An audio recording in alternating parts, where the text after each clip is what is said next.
Welcome to Techie Dialogue. In today's video, we're going to show you exactly how to open download file in PC. If you've ever downloaded something and didn't know where to find it or how to open it, don't worry, we've got you covered. Step 1. First, make sure the file has finished downloading.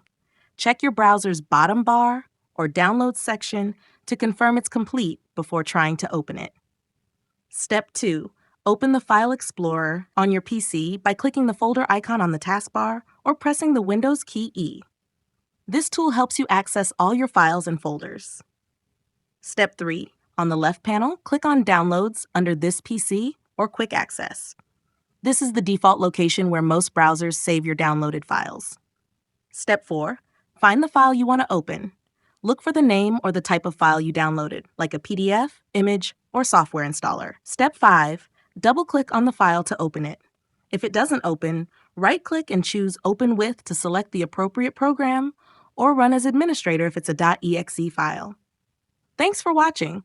Don't forget to subscribe to Techie Dialogue for more simple tech tips.